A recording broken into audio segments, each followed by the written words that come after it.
Hey, you use moisturizer. Yeah, when you move out west and you live in the middle of nowhere here, you gotta have the moisturizer. Yeah, absolutely. But not until I moved out here. Is that what we're talking about today? Or are we just talking about conditioner and moisturizer? Lip balm. Yeah. Hell of a way to start the conversation there. Yeah, that's terrible. It's crazy. Have you ever called play-by-play hockey? No. Years ago when the Hitmen first came to town, I remember Mike Toth was the play-by-play guy.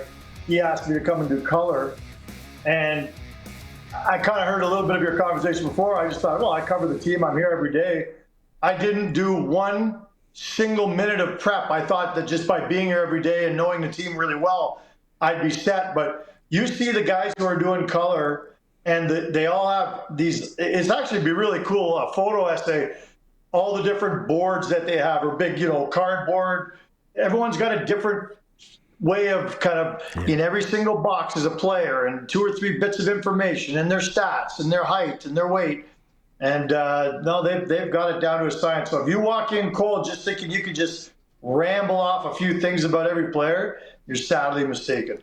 When you think of women's hockey in Canada, and then obviously the battle with the U.S., is there a game, is there a moment that immediately comes to mind? Yeah, the women's gold medal final, and I don't remember which year it was, where I think the American referee called 13 penalties on Canada, and maybe like 2 on the Americans. It was the most, I rarely, you'll never see me write about bad officiating or anything like that, but that would have been, if I was writing about that game, I was watching as a fan, I'm like, I generally think that when people complain about the officiating, they're just delusional into thinking that a ref is actually biased against their team. Like, it's the most ridiculous notion. But in that game, it was so egregious. It was so overwhelmingly anti-Canadian, whatever you want to call it, that game comes to mind. All their gold medal games are great, but that one is the one that comes to mind. 2024 IIHF World Junior Championship, I believe. World Junior? No, it was women. Oh, it was women? It was women. Okay. It was the women's Google's team. taking me the wrong area. Hold on. Never trust Google. Okay, go ahead. Colson, let's keep researching that. Okay. Is that Google's male skewed? Is it? That's terrible. No, it shouldn't do that. Damn it. Shouldn't do that. Should we talk a little Flames, or we all want to stick with women's hockey? I'll go back to women's hockey after. I know you're very curious on this Flames thing. I am, because I'm going to be honest, my fiance was just in Calgary. He watched that Flames-Leafs game Monday night. He was having the worst time as a Flames fan in that first period. But when he came home, the first question I had to ask him, what do you think of Parekh? So I want to see what your thoughts are. I know that you wrote a piece on him and how he's going to fit into the Flames roster. So tell us a little bit more about that. It is interesting that you asked that, because I've been pretty down on Parekh. Not on a personal level. I think the kid's an amazing kid. He's always smiling. He's good, full of energy. I love what he brings. Because of the CBA, the only league he could basically play in this year was the NHL, which is an egregious disservice to this young man. That said, he's been over his head all year long in the NHL, and the team recognized it right away, to the point where they actually thought it was dangerous to have him in the lineup because he was getting bashed around. He's undersized. He's not ready for the speed, the size. However, that stint at the World Juniors, combined with his recent AHL conditioning stint, helped him get his swagger back, his moxie, and I thought he fit in brilliantly the other night. I'm not saying he was a first or second star, but I'm saying he fit in like an NHLer, and I have not seen any semblance of that up until that point. So that is a huge new starting point for him now that he's got a little bit more experience and time on his side. I'm really suddenly quite optimistic that he's going to be able to turn this around sooner rather than later. There's no way. Did your fiance feel the same way? He liked what he saw. Yeah. I mean, not with the result of the game. I mean, they lost to the Leafs, so I was that's hoping never you were good. going to say he was throw jersey on the ice guy. No, we're not quite that intense. Jerseys are expensive, if he's a Barney. Flames fan, he should love what he saw the other night, because they played well. It was a close game. The fans got their money's worth, and they lost. If they do that 27 more times from now to the end of the season, it'll work out real well for this organization long term. No mushy middle. No, but did you get No the T-shirts? Did you get the T-shirts made, by the way? They're at the printers. Yeah. What was there anything close today? Any inside baseball for us before the trade freeze from the Flames? No, talking to people around the league, it was pretty clear that like a lot of teams that are looking to make a trade just didn't want to take on, like didn't want to make the deals before. If they could have, they would have. But in a lot of cases, they just didn't want to take on the extra salary because these guys get back like a week before the Olympics, so you're still paying these guys during the break, and these guys just didn't want to take on the additional cost that the contenders looking to add guys at the deadline. So. There was nothing imminent, certainly in Calgary. They knew that. And turns out around the league, I don't think there was anything that was really close to happening. So why don't we talk a little bit about Sam Bennett now that he's going to be off to the Olympics? How does he fit in? I know that you're awfully familiar with Sam Bennett's game. He should have been there from the get-go. We all know that. That's right. And when Barney and I spoke, when they announced the team, I said the one thing I didn't like was the omission of Sam Bennett. And I understood that Tom Wilson's having a better year and is a bigger nuclear deterrent and scores more goals. Like he's Sam Bennett on steroids, and I'm not accusing him actually of being on steroids. But Clip you know that. what I mean? Clip that for a short That's the later. short. Clip that. Yeah. That's all I need. Tom Wilson hating my guts. Oh, my God. Imagine how many tests he's going to have to do when he gets over to Italy. Random. Yeah, my fault. Sorry about that. But I'm glad. Look, I really like Anthony Cirelli. A lot of people, I think he shouldn't have been on the team. I think he should. And so I'm sad for him, and I think it's a loss. But I do think Sam Bennett is the perfect remedy to that hole down in their lineup. And on a real side note, I'm really happy for him. Like you guys tell me, you saw the First Nations tournament. He did nothing to play his way off of that roster. In fact, all he did was answer the bell in every way possible, scoring in the final game, fighting Brady Tkachuk, playing roles that he's not normally playing. Like, this guy deserves to be there, and I'm so thrilled for him. For sure. How scary was that for Canadian fans last night, though, when they show Sydney Crosby taking that stick, where I right away, I'm like, hernia or groin, and then it ends up, okay, it's nothing. You sent me a text last night saying Crosby hurt. That's all you sent. And look, I normally... I forgot about that. Just 2 words. Yeah.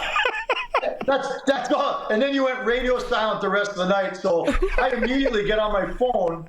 And it's funny because I never... Like, you become numb to it as a guy in this business for so long. Like, when guys get hurt and everything, you don't want good people to lose their jobs or get hurt. But that one, as a Canadian, I was like... That's actually significant. And I was immediately on the internet trying to find out anything I could about this salacious rumor that you started in Saskatchewan. And luckily, apparently he left the game twice with apparent injuries. So that's quite a scare. And tonight, McDavid's in town with the Flames. And, I think everyone's going to be watching every time he gets hit. Everyone will be like holding their breath as well. So just 1 or 2 more nights we got to get through. So hopefully nobody gets hurt. And you can pile on that, on me starting the rumor about Crosby, just to take away from your Wilson steroid thing. So go ahead. Yeah. So clip that, Colson. Pile on.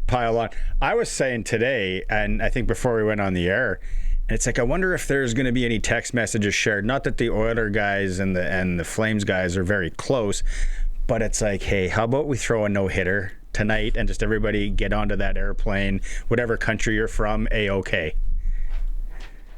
Think about it. Connor McDavid is going to go from villain to hero in this city alone anyway in the next 24 hours. Tonight, everyone's going to be booing him. Everyone's going to be dreaming of a big Kevin Ball blast on him like he gave earlier this season. But you wouldn't want to be known as the guy who knocked Connor McDavid out of the Olympics. Like, you play hard and what happens, happens. But my God, you'd hate for that to be on anybody, on McDavid, on Kevin Ball, or anybody who might be part of something like that. So you just cross your fingers tonight. Things were quiet for the Flames heading into this Olympic break, but we did see Panarin move to the Kings. Funny you say that because I just got back from the Flames practice. I hadn't even heard that. Is it a done deal? Yeah, looks like the reports came through earlier today. Yeah, Panarin off to LA. Well, did he sign an Breaking extension news. too? I don't think I saw an extension. Did you lead your stories off at Flames practice though? Did you hear that Crosby got hurt? Yeah, that's it. So My buddy is in this report Saskatchewan said. Is this report coming from Barney, or is it a real story about Panarin? Like, I don't know what to believe right now. You just never believe. You never believe Barney. He signed a 2-year extension. 2 years, 11 mil average. Wow. Okay, that surprises me because I thought he was looking to get paid, in the neighborhood of 15, 16 million. And I certainly thought he was looking to sign a deal that would get him into his 40s. But, I guess he really wanted to be out badly, and everybody wanted this to end. And I'm surprised he signed just a 2-year deal for, I'm not going to say that's a bargain of a price, because he is getting older and he's slowing down considerably. But man, good for the LA Kings. Where does he fit there? You watch the Kings enough. They're they're out in the West. Where do you think that fits with what the Kings are doing this year after a very disappointing first round last year? Yeah, well, they need goals, right? The Kings are one of the lowest scoring teams in the league. They've got a really good, solid defensive style game. They win games like the Flames do, 3-2, 2-1. But if they're going to make any sort of noise, they're going to have to try and score with some of the big boys. What is it, 4 or 5 years in a row they've lost to the Oilers? Feels like 20 years in a row they've lost to the Oilers. And yeah, the only way to beat the Oilers is to have some semblance of goal scoring in your lineup as well. So I'm sure that's kind of what they're thinking as well. And it also seems like the window that's a highly tradable contract. If the Kings, they're going to lose Andrei Kopitar at the end of this season, and you get him in their fold, it doesn't work out this year, you start to flip him, and I think you get a considerable amount in return. So it's starting to make more sense as I digest it, if in fact this is a true story. Okay, I'm not going to talk to you really until, I'm on holidays. So it's a while. Let's go. You owe me 24 beer or equivalent, which I'm gonna say has been paid when you bought me drinks and nachos in Calgary there. So that's all. But let's go again here. Prediction. You got Colson just hit his head on the screen. Let's get his book out. Let's go top 3. So gold, silver, bronze finish at the Olympics, and closest guy 2 has a hefty bill coming his way early April. I hate this. I'm wincing because I'm going to make my prediction before anyone gets really mad at me. I'm going to base it on fear. And I've long feared for 30 years that the day would come that the Americans would overtake Canada, and probably do so for good, because of just the simple population and the game spreading across the country. And I just feel like it's the Americans' turn, and I hate to say it, and I pray to God I pay you whatever this tab is. But I'm saying Americans first, Canada second, Sweden third. You got that, Colson? I don't really like that, to be honest. I hate it. I hate that I said that out loud, but I'm scared. It's going to happen one day. I'm going to go Canada, USA, Czechia. It's a pretty safe one. But if gold trumps on everything, so if Canada wins gold and you take, doesn't matter. The third doesn't matter. You still owe me, and then vice versa. What are we betting? What's the bet? Mushy middle t-shirts? It's probably a few rounds at the golf course that we're going to play in April. If you win, I will take you to Slots of Fun for a burger and a beer way down the strip there. How's that? They've got $1.50 beer and $1.50 Bud Light. That's fair. You know what? You got that Alberta money, man. You got that Alberta money. Like, I don't have that. I'm in Saskatchewan. No. Yeah, we got so much of it here. Yeah, I'm happy to bring a bunch. I think Saskatchewan's doing all right these days, too. But I'll play along and I'll pretend that our money is more plentiful here. Any wager that gets paid out in Vegas is always a fantastic idea, right? Because no matter what it is, it doesn't feel like you're paying it out. You're just spending money in Vegas that you really don't want to account for anyway. So I'm in. It is. It's like, I don't know, whatever. That's the most agreeable I've seen you be all day. It's vague. You get on the plane and you feel like all debts are off. It's like, that doesn't really travel back with me. It stays here, doesn't it? I don't know. Okay, Yeah. I want to, do you have that picture, Colson? This is when I think, and anybody watching the stream that's in our demographic, I guess, you might remember the 1990 Women's World Hockey Championships. Canada wins. Look at those unis and look at those pants. I really, when I think of women's hockey in Canada and I go back, I was like, what year was that where they wore all white? Do you remember that, Eric?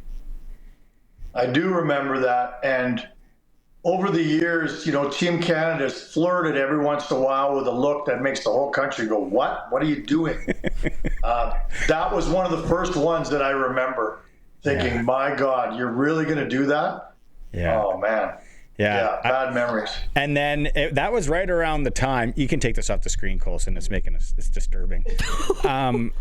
There was around the time that the men's team wore blue pants. Yeah. It was like, It's a choice. it was, yeah, you see, you're probably too young. Definitely Colson is. They wore the red with the half maple leaf, like the Canada Cup. And then it was blue pants. I'm like, Quite shocking. I look back at it now and I don't hate it because it reminds me of that era and that time with the Canada Cup and such. But yeah, at the time, again, very controversial, quite shocking. What are your thoughts on the black uniforms for Team Canada? Because that really raised everybody's eyebrows. Italy. I don't know what Barney thinks about him. The all black jerseys. I think they might wear them once, maybe twice. I can't see them wearing it often. Or what do you think? Yeah, I look, you got to sell jerseys, and it's all about third jerseys and having as many options as possible. So they'll definitely commit to wearing it once, but they better not wear it in the gold medal game. Hoping they get there. Yeah, They will. What about the Finns? Finns are good. You could have said as your third pick the Finns. You could have said the Czechs. You could have said the Swedes. You could have said the Americans. I would say it's a 5-team tournament. No Germany, no Swiss. No, not Swiss. Like the Swiss They're not always doing sneaky. anything. Slovaks don't have the depth. Like nobody's. Look, I'm not saying one of those bottom 3 or 4 teams can't, get a surprise win here or there or scare a big team. But they're not meddling. They're not finishing in the top 3. Okay. Speaking of the 90s, Hey, if you're watching the stream, this is always going to be Oh my epic. God. We are keeping this in our... this might be how I show up in Vegas, actually. This on a T-shirt. I know this guy. Oh, if you're missing out, if you're watching the stream, a young Eric Francis by his mom's Corvette in his beer league Los Angeles Kings jersey, tucked into a pair of Bugle Boys. It's pretty Bugle Boys. And don't forget the slick gelled hair. That was kind of new at the time for men to be putting gel in their hair. Way too much, by the way. And it's a turtleneck, a white turtleneck / dickie. We're not going down that road again, but my God, what a look. I can't believe it. I love that. it's pretty iconic. Own it. Yeah. Print him a T-shirt too. I'll never forget wearing something almost identical to that, driving down the street. I was not speeding, but a cop pulled me over and gave me an egregious ticket. And honestly, if I could just fill in the blanks for what the charge really should have been, it's just bad judgment. Just poor choice of clothing and hairstyle and all that, and attitude. It had nothing to do with the way I was driving the car, but I couldn't fight it in court.